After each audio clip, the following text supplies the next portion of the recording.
तो अब हम वेलोसिटीज़ का सारा काम कर चुके हैं। वेलोसिटी मतलब डायरेक्शन और मैग्नीट्यूड दोनों हमें पता है कैसे। जैसे एक बार देखें दोबारा से कि जब सेंटर ऑफ मास सिस्टम में कोलिजन होता है तो सेंटर ऑफ मास रेस्ट पे रहता है। इधर से एक पार्टिकल आता है और एक पार्टिकल इस तरफ से आ रहा होता है। इसकी स्पीड हमने u2 डैश वेक्टर मानी थी और इसकी स्पीड हमने u1 डैश वेक्टर मानी थी, ये m1 है। ये दोनों ऐसे टकराते हैं, सेंटर ऑफ मास रेस्ट पे रहता है, ये ऐसे इधर से आगे टकराता है, इधर से आगे टकराता है। आफ्टर कोलिजन m1 इस डायरेक्शन में चला गया, लेट अस सपोज उसकी जो वेलोसिटी है वो v1 डैश वेक्टर है। अब इसकी स्पीड जो है v1 डैश वो तो u1 डैश के ही बराबर होती है सेंटर ऑफ मास सिस्टम में। और दूसरे पार्टिकल की जो स्पीड है, दूसरा पार्टिकल m1 के ऑपोजिट डायरेक्शन में जाता है from the centre of mass system. When we observe from centre of mass it goes in the opposite direction with some speed v2 dash, और अगर वेक्टर लगा दूंगा तो वेलोसिटी बोल देंगे उसको। ये जो v2 डैश है ये स्पीड है दूसरी बॉडी की from the centre of mass system, इसको हम टारगेट पार्टिकल भी बोलते हैं। ये टारगेट पार्टिकल जिस डायरेक्शन में गया है ये वो है। ये एंगल थीटा है जिसको एंगल ऑफ स्कैटरिंग बोलते हैं, और दूसरा एंगल फिर 180 माइनस थीटा ही होगा हमेशा, क्योंकि ये दोनों अपोजिट डायरेक्शन में ही जाते हैं। तो हमारी जो प्रॉब्लम है अभी तक यहाँ तक पहुँच चुकी है जिसमें हमने theta v1 dash v2 dash find कर लिए हुए हैं। Today we will do the relation between kinetic energies in centre of mass and lab systems during elastic scattering. तो हम अभी तक इलास्टिक स्कैटरिंग पे डिस्कशन कर रहे हैं। इलास्टिक स्कैटरिंग वो होती है जिसमें काइनेटिक एनर्जी कंजर्व रहती है। Kinetic energy of system before collision is equal to kinetic energy of the system after collision, ठीक है, that is called elastic scattering. तो let us write law of conservation of kinetic energy in lab system. पहले मैं lab system की equation लिख रहा हूँ। Lab system की इक्वेशन लिखने के लिए let us recall the situation. ये लैब सिस्टम का डायग्राम था जिसमें हमारा टारगेट पार्टिकल जो था m2 वो रेस्ट पे था, मतलब उसकी इनिशियल वेलोसिटी 0 थी। m1 पार्टिकल जो है it is coming towards m2 with some velocity u1 vector, ठीक है। After collision this body m1 goes at some angle alpha with speed v1 vector and this second target body goes at some angle beta, this is called angle of recoiling। m2 उसका मास है और उसकी जो velocity है that is v2 vector। ये situation है। तो अभी हमें लैब सिस्टम में law of conservation of kinetic energy लिखना है। तो it is very simple to write half m1 u1 square. Kinetic energy is scalar quantity, इसलिए डायरेक्शन का कोई चक्कर नहीं है, सीधा आपने काइनेटिक एनर्जी लिखनी है before collision of first body. Second body तो रेस्ट पे ही है लैब सिस्टम में, उसकी काइनेटिक एनर्जी 0 है। Similarly after collision what will happen, half m1 v1 square is the kinetic energy of first body in the second system plus half m2 v2 square is the kinetic energy of lab system for the target body, ठीक है। it was for incident body, after collision target body। बस ये equation हमारे पास आ गई है, this is the equation number 1, ठीक है। अब हम सेम इक्वेशन लिखेंगे from the centre of mass system, जिसके लिए डायग्राम है। Let me right here, this diagram is from centre of mass coordinate system and this diagram is from lab system. Lab system मतलब ground से जब हम देखते हैं बॉडीज के बाहर हैं, ठीक है। चलिए तो let us write from the centre of mass system. तो let us apply law of conservation of kinetic energy in centre of mass system. चलो अब बच्चे ये डाटा है तुम्हारे पास, इस डायग्राम को भी ना नीचे ले आते हैं, उसको ऊपर ले जाते हैं। तो मैंने सही डायग्राम सही जगह पे बना दिया। अभी ये लैब सिस्टम था, अभी हम सेंटर ऑफ मास सिस्टम के लिए इक्वेशन लिखेंगे। तो बहुत आसान है, फिर से वैसे ही इक्वेशन लिखी जाएगी। पहले तो हम लिख सकते हैं half m1 u1 dash square plus half m2 u2 dash square. This is the kinetic energy of system before collision in the center of mass system, and half m1 v1 dash square plus half m2 v2 dash square is the kinetic energy of system after collision from the center of mass system। ठीक है जी, okay. Now this equation is written for the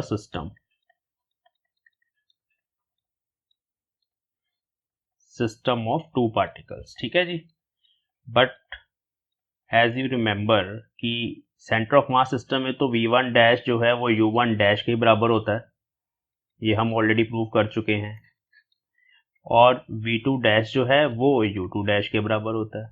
मतलब अगर मैं यहाँ पर इसको u1 dash से रिप्लेस कर दूं और इसको u2 डैश से रिप्लेस कर दूं तब भी कोई फ़र्क नहीं पड़ेगा। उसके लिए मैं एक नए वेरिएबल्स चूज़ कर रहा हूँ। इस एनर्जी को मैं लिखूँगा T1 I डैश, मतलब the kinetic energy of first particle. I stands for initial, dash stands for center of mass system। इसको मैंने ऐसे लिख दिया। दूसरा पार्टिकल है तो ये कैसे लिखा जाएगा, T2I मतलब बिफोर कोलिजन इनिशियल, डैश मतलब सेंटर ऑफ मास सिस्टम, 2 मतलब फॉर सेकंड पार्टिकल। ये इंडिविजुअली मैंने लिख दी। ठीक है, now this is equal to, अगर मैं इस साइड पे आ जाऊं तो यहाँ ये जो एनर्जी है ये पहले पार्टिकल की फाइनल किनेटिक एनर्जी है इन सेंटर ऑफ मास सिस्टम, और ये वाली जो है ये दूसरे पार्टिकल की फाइनल एनर्जी है। जब v2 v1 आएगा ना, मतलब फाइनल एनर्जीज होंगी, and this is from the centre of mass system. तो ये अभी इक्वेशन 2 जो है वो हमने लिखी है। ठीक है, दिस इज फ्रॉम 2, बस सिंबल चेंज की है मैंने और कुछ नहीं किया।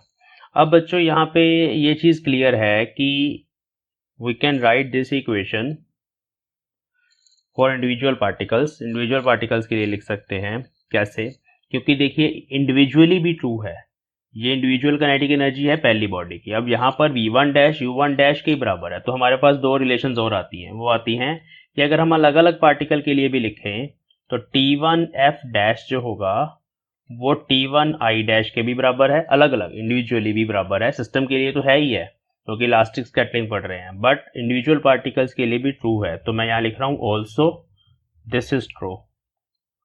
सेकेंड पार्टिकल की भी जो फाइनल एनर्जी है किनेटिक एनर्जी, वो सेकेंड पार्टिकल की इनिशियल एनर्जी के भी बराबर है। ठीक है जी, तो ये भी दो रिलेशंस हैं जो हमारे काम की हैं, और this is law of conservation of energy from the centre of mass system. Now I will find the relation between, this is very important, relation between Ti and Ti dash. ठीक है, अब ये क्या है दोनों, let me right here. Ti is total initial kinetic energy from lab system. ये बस parameter समझ होनी चाहिए, डैश नहीं लगा हुआ तो लैब सिस्टम है, आई मतलब इनिशियल है, टी मतलब टोटल है। अगर 1 2 लिखा होता साथ में तो फिर मतलब पहले पार्टिकल की बात हो रही है, सिर्फ 2 लिखा होता तो सिर्फ दूसरे की बात हो रही है, अगर 1 2 नहीं लिखा हुआ तो मतलब दोनों की बात हो रही है। ऐसे ही टी आई डैश, ये क्या हो जाएगा, ये हो जाएगा टोटल इनिशियल बिकॉज आई लिखा मैंने, काइनेटिक एनर्जी फ्रॉम, डैश लगा हुआ है यहाँ पे इसलिए from centre of mass system.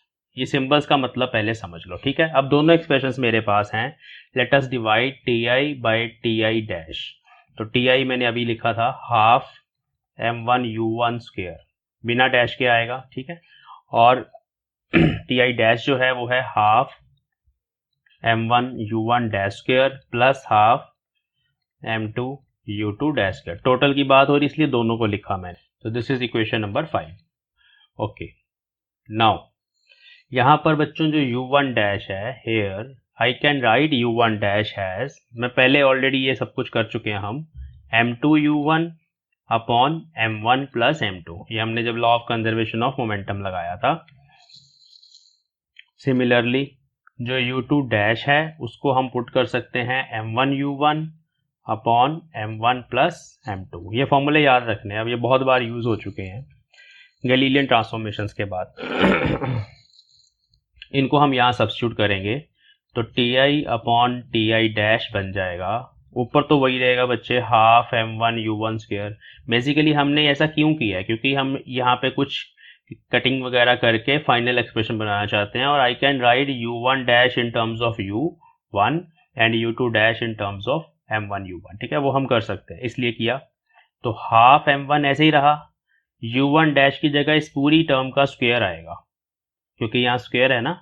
तो m2 u1 divide by m1 plus m2 का square plus half m2 u2 dash की जगह फिर से m1 u1 upon m1 plus m2 का स्क्वायर। इसको अगर आगे और सिंप्लीफाई करेंगे, this is half m1 u1 square, ये नीचे ना एलसीएम आएगा m1 प्लस m2 का होल स्क्वायर और वो फिर ऊपर चला जाएगा। तो m1 प्लस m2 का होल स्क्वायर ऊपर चला गया। डिनोमिनेटर में क्या बचा, डिनोमिनेटर में हाफ बचा। m1 देखिए दोनों के पास है, यहाँ पर भी m1 है, यहाँ पर भी m1 है, एक m1 मैंने कॉमन ले लिया। और एक u1 स्क्वायर भी देखिए, u1 स्क्वायर यहाँ पर भी है, u1 स्क्वायर यहाँ पर भी है, दोनों के पास है, उसको बाहर निकाल लिया। ब्रैकेट में मैंने क्या बचाया, ब्रैकेट में यहाँ पे बचेगा m1 बाहर निकाला है ना, तो m2 का स्क्वायर बचेगा, m2 स्क्वायर प्लस यहाँ एक m1 बाहर लिखा कॉमन मैंने, तो अंदर एक m1 बचेगा ना क्योंकि उसका स्क्वायर है, और एक m2 बचेगा, m1 इंटू m2, ये टर्म आ गई। अब ये दोनों कट गए देखो यहाँ से, ठीक है जी। और ये एक्सप्रेशन अब इसको और सिंप्लीफाई करेंगे, यहाँ पे नीचे से m2 कॉमन आएगा, ऊपर लिखेंगे m1 प्लस m2 का whole square as it is. नीचे से हमारे पास m2 कॉमन आएगा और अंदर बचेगा वही चीज़ m1 प्लस m2। तो एक m1 प्लस m2 इसके साथ कट जाएगा। तो काइनेटिक एनर्जीज की फिर जो रेशो आ गई मेरे पास, वो आ गई ti अपॉन ti डैश। ये है लैब सिस्टम में टोटल इनिशियल काइनेटिक एनर्जी, ये है सेंटर ऑफ मास सिस्टम में total initial kinetic energy, is equal to, यहाँ पे देखिए रेशो किसके बराबर आई है, m1 plus m2 divide by m2। ठीक है जी, तो this is very important relation. यहाँ पर जब हम सेंटर ऑफ मास सिस्टम से लिखना चाहते हैं तो we can write it is m2 times ti divided by m1 plus m2। तो this was the first important equation जो हमने ड्राइव करनी थी।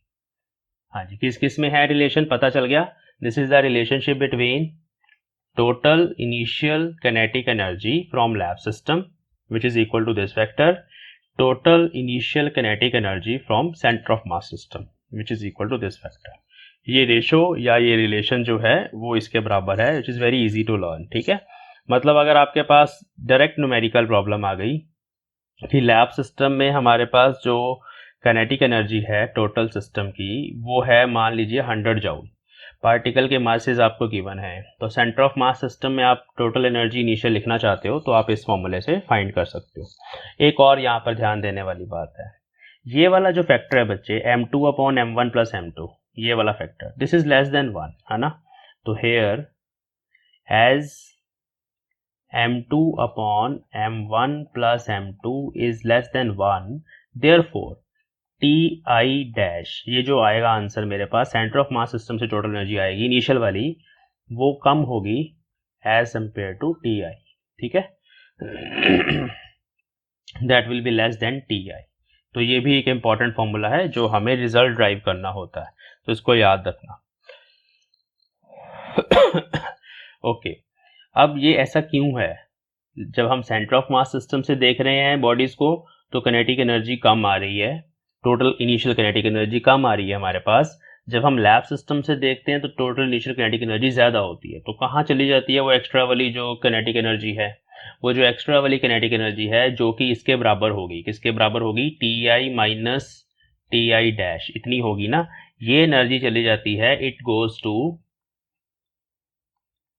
Centre of mass, centre of mass of two particles. वो जो दो बॉडीज आपस में कोलाइड कर रही हैं उनका सेंटर ऑफ मास भी तो मूव करता है ना। देखिए अगर आप जब देखते हो लैब सिस्टम से, तो लैब सिस्टम से एक ये बॉडी है और दूसरी बॉडी रेस्ट पर है और ये बॉडी ऐसे जा रही है, तो इनका सेंटर ऑफ मास भी तो साथ साथ चल रहा है ना, ये कहानी है। जब हम सेंटर ऑफ मास सिस्टम में चले जाते हैं तो वहां पर फिर सेंटर ऑफ मास रेस्ट पे चला जाता है। ठीक है जी। तो hence the difference of kinetic energies of two systems goes to the centre of mass as its kinetic energy. ठीक है, ये बहुत इंपॉर्टेंट है।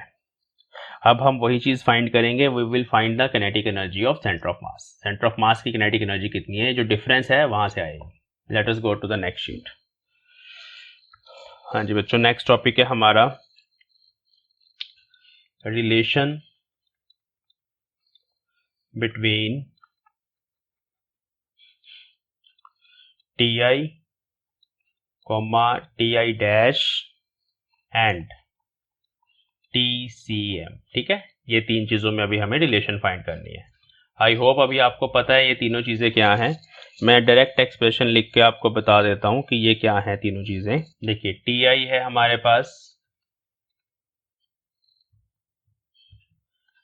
Ti is half m1 u1 square, Ti dash is half m1 u1 dash square plus half m2 u2 dash square. TCM is half mass of centre of mass. Centre of मास का मास कितना होता है? Centre of मास मतलब वो ऐसा point जहां body का whole मास concentrate करे। मतलब अगर आपके पास दो पार्टिकल्स हैं m1 और m2, यहाँ पर आपने वो पॉइंट ढूंढ लिया जिसको आप सेंटर ऑफ मास बोल रहे हो, तो उस पॉइंट पे कितना मास होगा? उस पॉइंट पे मास होगा दोनों का सम, m1 प्लस m2। इसलिए सेंटर ऑफ मास का जो मास होता है, मतलब उस लोकेशन पर जो मास होता है, वो टोटल मास होता है बॉडी का। तो half total mass of system into velocity of centre of मास का स्क्वायर, ये किनेटिक एनर्जी होगी सेंटर ऑफ मास की।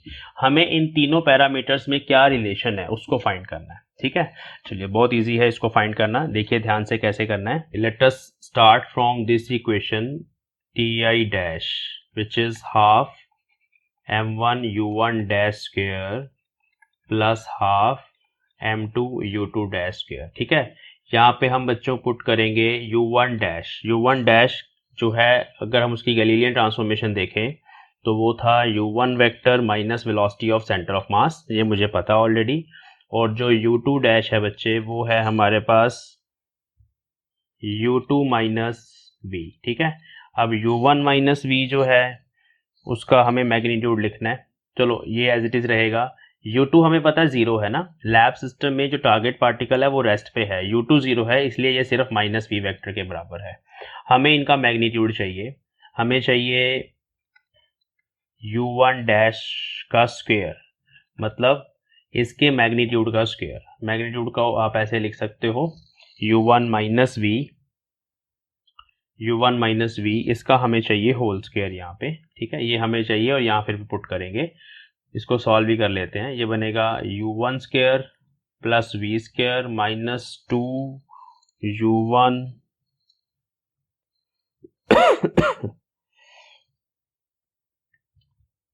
Minus 2u1v। This is u1 dash square जो मुझे मिल गया। ठीक है, u2 डैश स्क्वायर ये है, तो यहाँ पर भी हम u2 डैश का स्क्वायर करेंगे अगर, तो इधर माइनस v का स्क्वायर हो जाएगा जो v स्क्वायर ही रहेगा। Now this is your equation number 1, this is 2, this is 3। ये गैलीलियन ट्रांसफॉर्मेशन से आई हैं। हम हमेशा दूसरे सिस्टम में, मूविंग सिस्टम में जब हम देखते हैं किसी बॉडी को, उसकी वेलोसिटी हम स्टेशनरी सिस्टम की वेलोसिटी के टर्म्स में ऐसे लिख सकते हैं, ये हमने ऑलरेडी किया हुआ है। तो ये दोनों इक्वेशंस को यहाँ पुट करेंगे तो T1 डैश बन जाएगा half m1 u1 dash square, मतलब इसका स्क्वायर,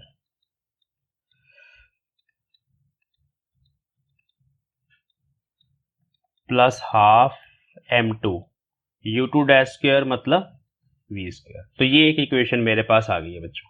अब इसको थोड़ा हम ओपन करेंगे।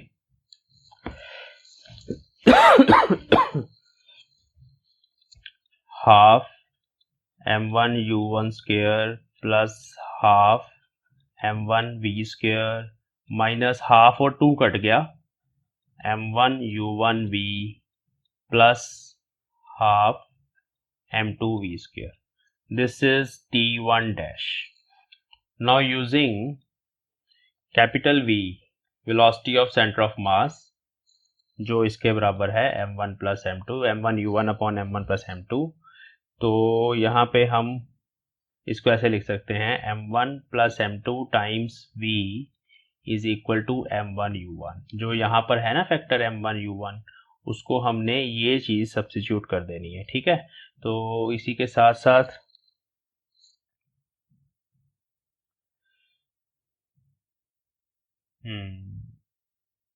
ठीक है, चलिए, तो we will substitute m1u1 as this factor.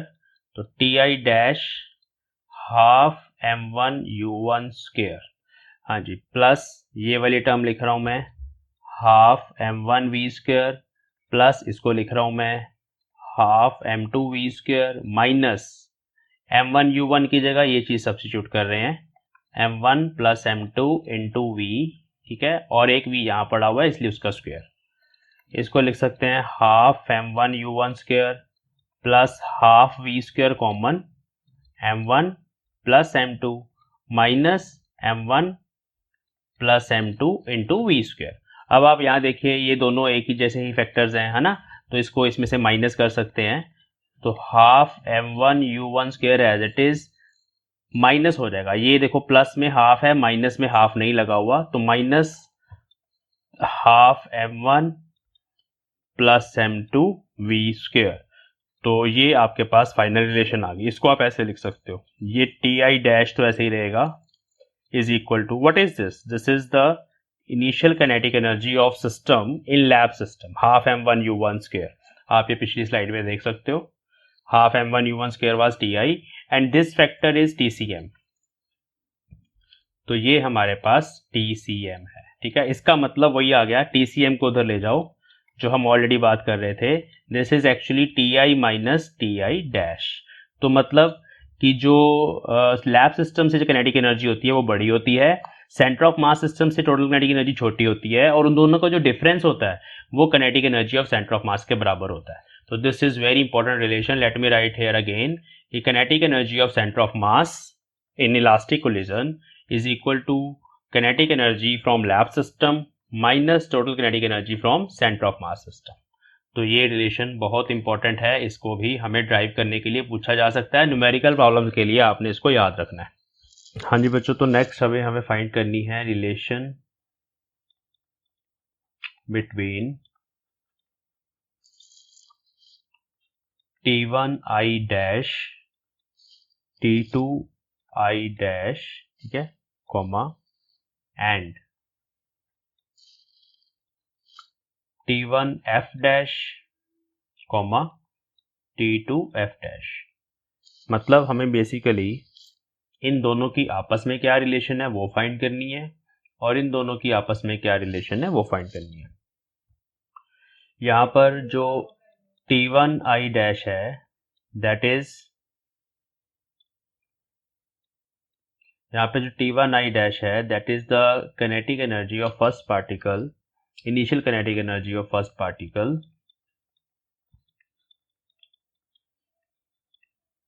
m1 की, ठीक है, from centre of mass system. ये सब सेंटर ऑफ मास वाली ही है, और अगर 2 लगा देंगे हम तो वो m2 की बन जाएगी, f लग जाएगा तो फाइनल बन जाएंगी फर्स्ट पार्टिकल की, सेकंड पार्टिकल की, है सब सेंटर ऑफ मास में से। ठीक है, तो हम फटाफट ये फॉर्मूले लिख लेते हैं सारे। जैसे कि T1i डैश जो है that is half m1u1 dash का स्क्वायर। ठीक है जी, ये हमारे पास है। अब यहाँ पे u1 डैश को पुट करते हैं तो it is half m1, u1 dash को हम इन टर्म्स ऑफ u1 पुट करेंगे। ये फॉर्मूला याद कर लो, बहुत इंपॉर्टेंट है।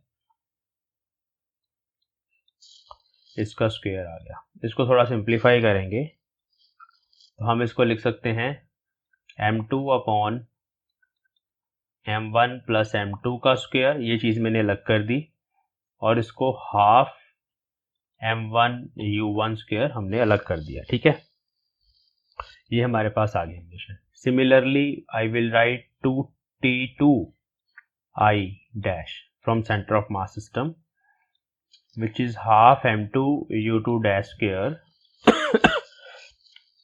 which is half m2, और u2 डैश की वैल्यू है हमारे पास m1u1 upon m1 plus m2 इसका स्क्वायर। इसको हम लिख सकते हैं इसको हम लिख सकते हैं m1 u half m1 u1 square ना, मैं बाहर लिख रहा हूँ, ब्रैकेट में रहेगा m1 m2 upon m1 plus m2 का होल स्क्वायर, ठीक है, into half m1 u1 square. ये मैंने ना अलग कर दिया, देखिए हाफ अलग कर दिया, m1 u1 स्क्वायर अलग कर दिया, एक m1 यहाँ आ गया मेरे पास और दूसरा वाला m1 जो है वो इस स्क्वायर के अंदर था, वो मैंने बाहर निकाल दिया। सभी दरवाजा बंद करो, सभी।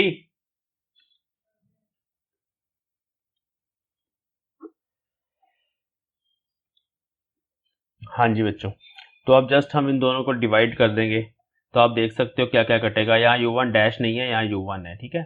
चलो इन दोनों को डिवाइड कर देते हैं, तो हमारे पास आ जाएगा t1i dash upon t2i dash. जब आप इनको डिवाइड करोगे तो आप देख सकते हैं कि यहाँ पर m1 प्लस m2 का होल स्क्वायर कैंसिल होगा, ये वाली टर्म भी पूरी कैंसिल होगी। इधर से हमारे पास m2 स्क्वायर बचेगा और उसके नीचे आ जाएगा m1 m2, तो ये बनेगा m2 square upon m1 m2, और कुछ नहीं बचेगा, उसमें से भी ये m2 कट जाएगा, तो answer will be m2 by m1। तो this is the ratio of the initial kinetic energies from centre of mass system. और आप देख सकते हैं the kinetic energy is inversely proportional to mass, ठीक है। मतलब ये है कि अगर एक बॉडी है m1 centre of mass system में, दूसरी है m2, and let us suppose m1 is greater than m2, in that case t1 will be less then t2। Dash dash लगा देता हूं और मैं इनिशियल एनर्जीज की बात कर रहा हूं, ठीक है।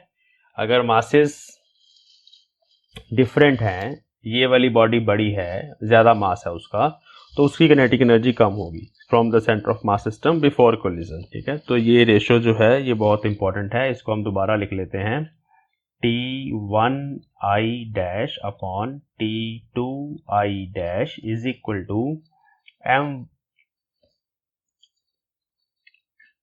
m2 अपॉन m1, ठीक है। ये हमारे पास फर्स्ट रिलेशन आई है। अब सेकंड रिलेशन हमने इन दोनों में फाइंड करनी है, तो इन दोनों में हम रिलेशन फाइंड करना चाहते हैं, it is very simple to find, कोई उसमें दिक्कत नहीं है।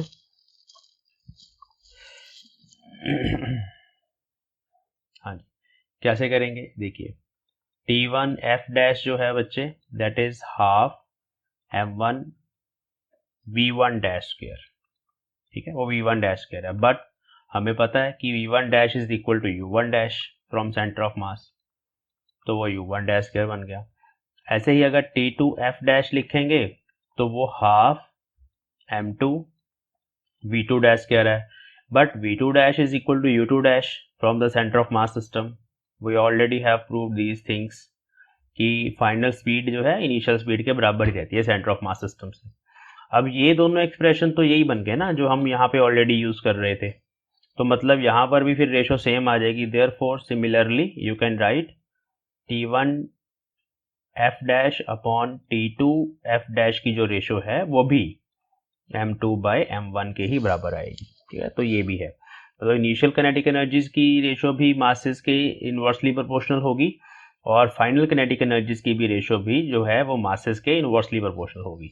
जो मास बड़ा होगा उसकी काइनेटिक एनर्जी कम होगी, इनिशियली भी और फाइनली भी, बिफोर कोलिजन भी और आफ्टर कोलिजन भी, ठीक है। तो bigger the mass lesser is its kinetic energy, therefore bigger नहीं लिखेंगे, हैवियर लिखेंगे, heavier the mass lesser is its kinetic energy, दोनों बिफोर एंड आफ्टर दोनों केसेस में in centre of mass system, ठीक है बच्चों, आ गया समझ। Okay, next is the we need to find relation between t1f with की जगह एंड लिख देते हैं, एंड ti, ठीक है। एक इन दोनों की रिलेशन फाइंड करनी है, पहली बॉडी की फाइनल काइनेटिक एनर्जी और सिस्टम की इनिशियल किनेटिक एनर्जी की क्या रिलेशन है। अब यहाँ पे कहीं पर भी डैश नहीं है, तो this is from lab system. और दूसरा ऑल्सो एक और फाइंड करनी है रिलेशन, वो हमें फाइंड करनी है T2F और TI के बीच में, ठीक है। अब इसमें ना कहीं पर भी हमने डैश नहीं लगाया, तो ये सारा कुछ जो हम मेजर करेंगे this is from lab system, this is from lab system, ठीक है। जो हमारे पास T1F है बच्चे, वो है हाफ M1V1 स्क्वायर, यहाँ डैश नहीं लगाना है क्योंकि लैब सिस्टम से कर रहे हैं। और जो TI है वो है हमारे पास हाफ M1U1 स्क्वायर। ऐसा क्यों है, क्योंकि लैब सिस्टम में सिर्फ एक ही बॉडी है M1 जो मूव कर रही है, उसके साथ साथ सेंटर ऑफ मास भी मूव कर रहा है विद वेलोसिटी v वेक्टर, लेकिन जो टारगेट है M2 वो रेस्ट पे है।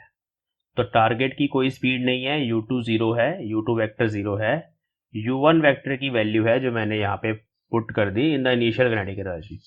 आफ्टर कोलिजन दोनों ही मूव करते हैं। आफ्टर कोलिजन जो फर्स्ट पार्टिकल है, मतलब जो M1 है, वो किसी स्पीड v1 से जाता है, तो इसलिए आफ्टर कोलिजन फर्स्ट पार्टिकल की ये वेलोसिटी है। और जो सेकंड पार्टिकल है आफ्टर कोलिजन वो किसी और डायरेक्शन में चला जाता है, late us suppose here is M2 and it is go with velocity v2। तो वो जब हम ये वाली रिलेशन फाइंड करेंगे तब हम उसके लिए T2F भी लिखेंगे, तब T2F हमारे पास होगा हाफ M2V2 स्क्वायर। लेकिन ये अभी नहीं यूज कर रहे, अभी हम सिर्फ इन दोनों पे फोकस कर रहे हैं, इनकी रेशो निकाल लेते हैं। अगर हम इन दोनों को डिवाइड कर दें, let us suppose this is equation 1, this is equation 2, dividing these two equations,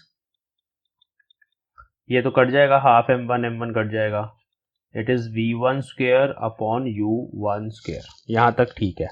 अब बच्चे मुझे ना ये ratio in terms of masses find करनी है, क्योंकि अगर मुझे बॉडीज के मासेस गिवन है then I want to find this ratio, तो वो फॉर्मूला बनाना है। जैसे कि लास्ट केस में भी अभी हमने ये जो किनेटिक एनर्जीज की रेशो को एक्सप्रेस किया था, लास्ट में जाके इन टर्म्स ऑफ मासेस हमने फाइंड किया। इसी तरह से ये वाली जो भी रेशो भी जो है, इसको भी हमें M1 M2 में एक्सप्रेस करना है, तो वो देखते हैं कैसे करेंगे। उसके लिए let us start, this is equation number 3। क्या होता है कि ये जो फर्स्ट मास है M1, it goes in some direction at angle alpha in lab system, but in the centre of mass system the situation is कि भाई ये वाला जो मास है, ये M1 मास किसी V1 डैश वेलोसिटी के साथ जाता है एट सम एंगल अल्फा, उसमें एंगल अल्फा बनता है, फिर उल्टा हो गया, at some angle theta. Centre of mass में एंगल थीटा बनता है और लैब सिस्टम में एंगल अल्फा बनता है। और एक ये वेलोसिटी हमारे पास जो इंसिडेंट डायरेक्शन में है, तो तीनों वेक्टर्स का जो हम ट्रायंगल बनाते थे ऑलरेडी, वो मैं दोबारा बना रहा हूँ। इस तरफ हमारे पास आ गया V वेक्टर, ये जो डायरेक्शन है इंसिडेंस, उसके साथ ये वाला जो एंगल होता है, दिस एंगल इज थीटा, इसको हम बोलते हैं V1 डैश वेक्टर। और यहाँ पर ये जो तीसरा वेक्टर होता है जिसको हम V1 वेक्टर बोलते हैं, वो लैब सिस्टम के विद रिस्पेक्ट टू होता है और यहाँ पर एंगल अल्फा होता है। अब यहाँ पे ट्रायंगल ऑफ वेक्टर एडिशन हम लगा सकते हैं। ट्रायंगल ऑफ वेक्टर एडिशन से हमारे पास एक इक्वेशन आएगी, तो फ्रॉम ट्रायंगल लॉ, ये क्लोजिंग साइड है, ये दो वेक्टर्स हैं which are in opposite order, तो I will write V1 vector is equal to capital V vector plus V1 dash vector. अब यहाँ से अगर हम V1 डैश को एक साइड पे ले आए, क्योंकि हमें V1 चाहिए यहाँ पे, चलिए V1 डैश को पहले ले आते हैं, तो वो बनेगा V vector V1 vector minus V vector. ये इक्वेशन नंबर 4 है। अब इस इक्वेशन के जो वेक्टर्स हैं उनको रिजॉल्व करेंगे, रिजॉल्व करके हम एक्स एक्सिस के अलोंग भी लिखेंगे इस इक्वेशन को और वाई के अलोंग भी लिखेंगे, जैसे कि हम हमेशा करते हैं। मतलब ये जो V1 डैश वेक्टर है, this is the subtraction of these two vectors. अब इन दोनों वेक्टर्स में जो एंगल है सब्ट्रैक्शन वाला, इन दोनों में एंगल कितना है, इन दोनों में एंगल अल्फा है। तो अगर हम यहाँ पर V1 डैश का स्क्वायर लिखना चाहें, मैग्नीट्यूड लिखना चाहें, तो उसका फॉर्मूला होता है subtraction of two vector, I hope आपको याद होगी, नहीं तो मैं बताता हूँ। वो होता है V1 square plus V square, ये दूसरा वाला, minus 2V1 V cos alpha, where alpha is angle between these two vectors. ये सब्ट्रैक्शन ऑफ टू वेक्टर का फॉर्मूला होता है रिजल्टेंट में, R square is equal to A square plus B square -2ab cos theta where theta is angle between two vectors. अगर आप दो vector को subtract करना चाहते हो तो यहाँ से जो सब्ट्रैक्शन का मैग्नीट्यूड है वो हम निकाल सकते हैं, सिर्फ मैग्नीट्यूड। तो this is your equation number 4 जो हमें चाहिए। इसके अलावा हम y एक्सिस के अलॉन्ग एक इक्वेशन लिखा करते थे, उस इक्वेशन को भी लिखेंगे। देखिए v1 डैश का y कंपोनेंट इस तरफ है मेरे पास, जो है v1 डैश साइन थीटा, और इसका भी जो y कंपोनेंट है v1 का वो यहाँ आएगा v1 साइन अल्फा। और ये दोनों कंपोनेंट्स आपस में इक्वल होते हैं क्योंकि बेसिकली इसका रिजल्टेंट जो है वो इन दोनों के सम के बराबर है। ये सिर्फ x के अलॉन्ग है, इसका y कंपोनेंट भी है। तो यहाँ पर एक और इक्वेशन बनती है हमारे पास, ये पहले भी लिख चुके हैं, v1 sine alpha is equal to v1 dash sine theta. तो this is your equation number 5। अब इन दोनों इक्वेशंस को यूज करके हमें ये रेशो फाइंड करनी है। ठीक है, देखिए कैसे करेंगे। यहाँ से v1 निकाल लेंगे, v1 आ गया v1 dash sine theta divided by sine alpha. इसको डायरेक्टली यहाँ पुट कर सकते हैं बट नहीं करेंगे। क्यों नहीं करेंगे? क्योंकि अभी हमने इसको इन टर्म्स ऑफ मास लेके जाना है। हम इसको यहाँ पे पुट करेंगे, put in equation 4, put in equation 4। ठीक है, ये 4 वाली इक्वेशन में ये v1 की वैल्यू यहाँ पे सब्स्टिट्यूट करेंगे। नेक्स्ट शीट पे चलते हैं, ध्यान से देखते रहो। तो हमारे पास ना इक्वेशन बन जाएगी v1 square is equal to v1 dash square minus capital V square plus 2, यहाँ था v1 कैपिटल V, उस v1 की वैल्यू को हम पुट कर देंगे v1 dash sine theta by sine alpha, उसके साथ था कैपिटल V कॉस अल्फा। ये इक्वेशन बन गई हमारे पास। यहाँ थोड़ा और सिंप्लीफाई करेंगे इसको, v1 dash square minus V square plus 2v1 dash capital V sine theta ऐसे ही रहेगा, और इसके पैर में sine theta by cos alpha को हम tan अल्फा पुट करेंगे। ठीक है, ये इक्वेशन बन गई। अब यहाँ पर हमारे पास कुछ वैल्यूज हैं। Here what is v1 dash? v1 dash is u1 dash and u1 dash is m2 u1 upon m1 plus m2, क्योंकि मासेस लेके आने इसलिए ये काम कर रहे हैं। सिमिलरली कैपिटल V हमारे पास है m1 u1 upon m1 plus m2। Similarly जो tan अल्फा है, tan अल्फा वो है हमारे पास, ये हमने फाइंड किया हुआ है सारा कुछ, sine theta m1 by m2 plus cos theta. ये हमने अल्फा और थीटा की रिलेशन फाइंड करी थी। ये सब चीज़ें बच्चों यहाँ पे पुट करनी है, थोड़ा सा लंबा काम है बट हो जाएगा। ये बनेगा v1 square is equal to v1 dash square, मतलब इसका स्क्वायर,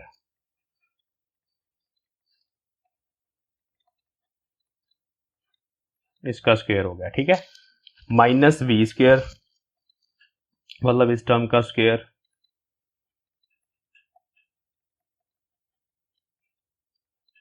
ये हो गया प्लस 2 v1 डैश, फिर हम यहाँ से पुट करेंगे ये वाला, यहाँ पे v1 डैश इज,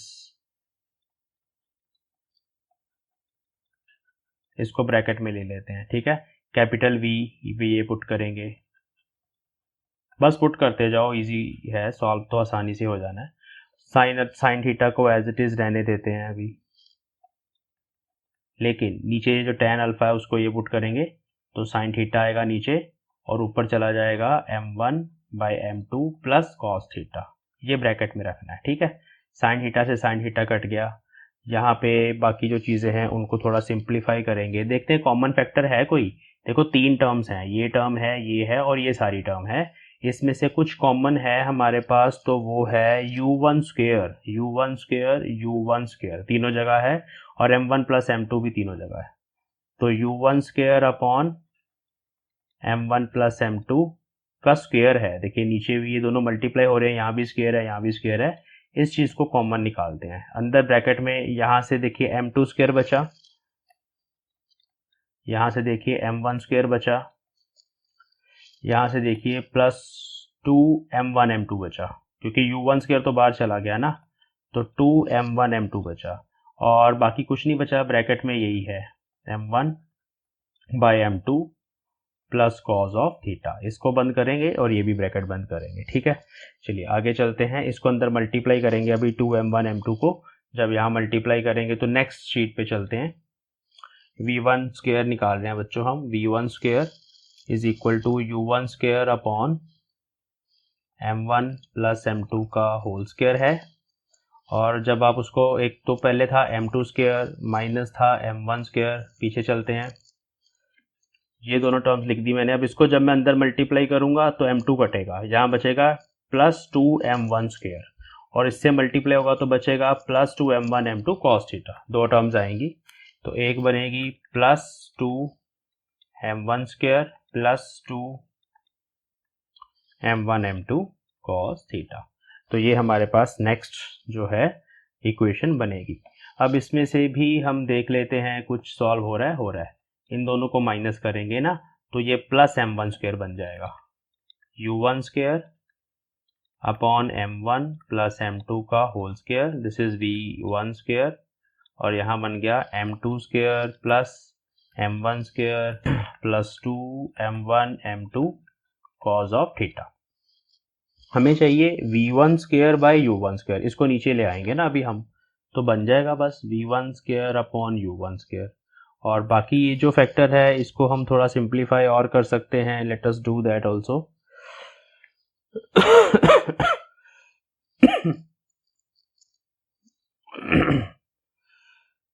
इसको ऐसे लिख लेते हैं m1 प्लस m2 का होल स्क्वायर। यहाँ पे ना स्क्वायर कंप्लीट करेंगे। देखिए यहाँ पे हम क्या कर सकते हैं,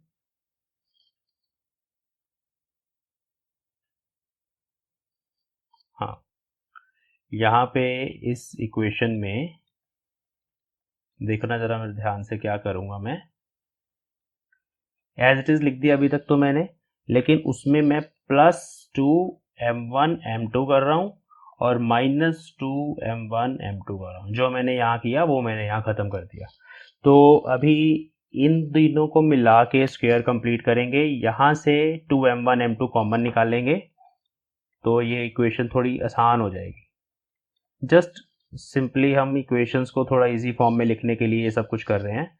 तो ये बना m1 प्लस m2 का होल स्क्वायर, इसको और इसको मिला के, और क्या बना, और इसके अलावा इन दोनों में से मैं माइनस 2m1 m2 कॉमन ले रहा हूँ, माइनस 2m1 m2, तो यहाँ प्लस 1 बचेगा और यहाँ माइनस कॉस थीटा बचेगा, तो 1 माइनस कॉस थीटा ब्रैकेट में आ गया। ठीक है, ये इक्वेशन बन गई हमारे पास।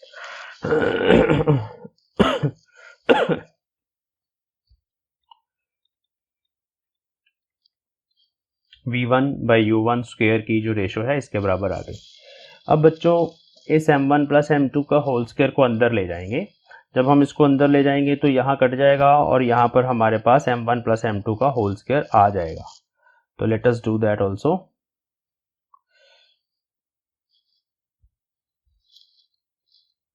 नेक्स्ट शीट पे करेंगे,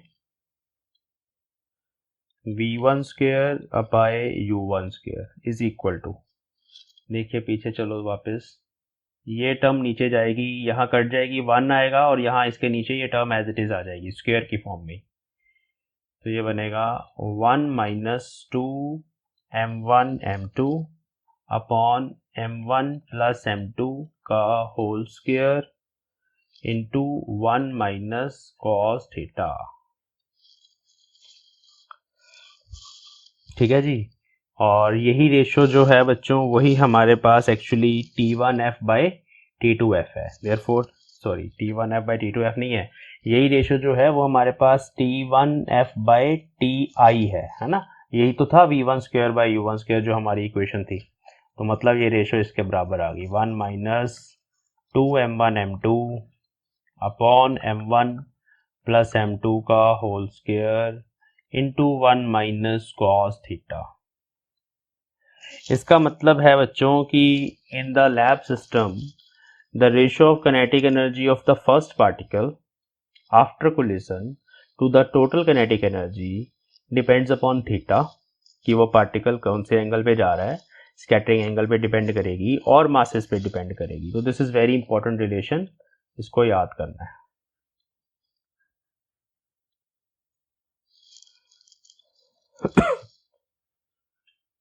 Okay, now we will find T2F by Ti, ठीक है, T2F/Ti। देखिए कैसे फाइंड करेंगे, इसको फाइंड करना बहुत आसान है। कैसे, देखिए from law of conservation of energy, इसको कैसे फाइंड करें, तो फ्रॉम लॉ ऑफ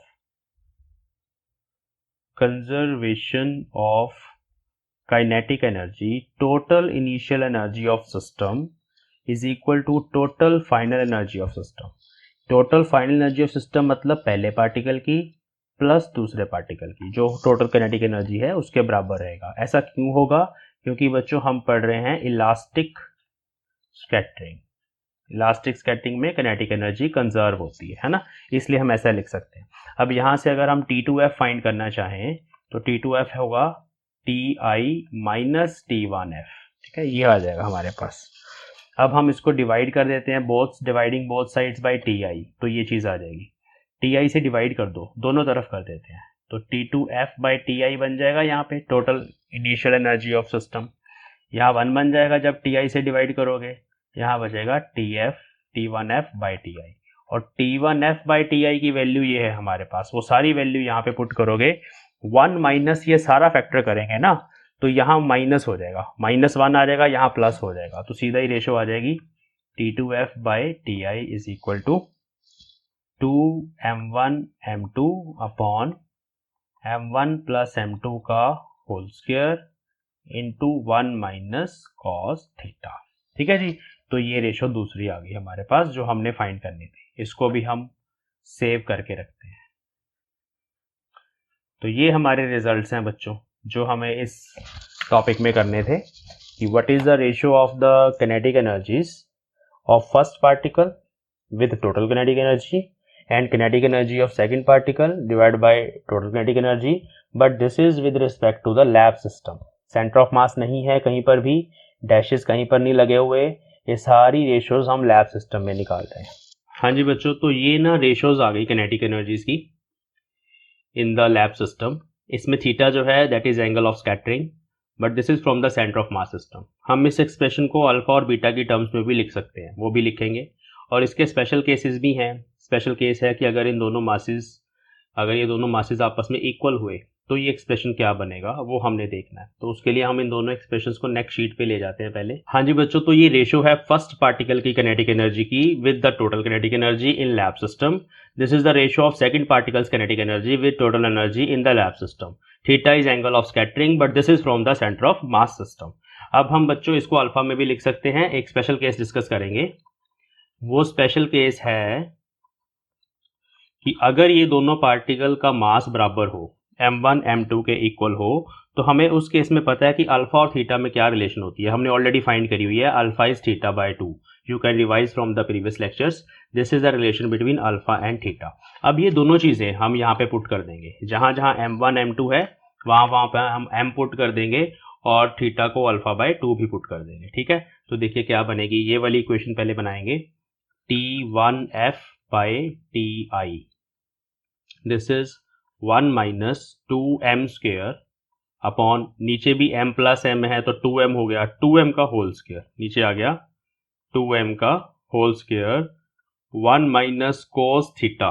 पहले हम कोस थीटा को ना ये लिखेंगे 1 माइनस, ब्रैकेट में देखो कोस थीटा का फॉर्मूला लगा रहा हूँ थीटा बाय 2 की टर्म्स में, sine square 1 minus 2 sine square theta by 2। ये फॉर्मूला होता है हमारे पास, ट्रिग्नोमेट्री से आया ये फॉर्मूला, ये रिलेशन हमने लिख दी। ठीक है, अब यहाँ इसको और सिंप्लीफाई करेंगे।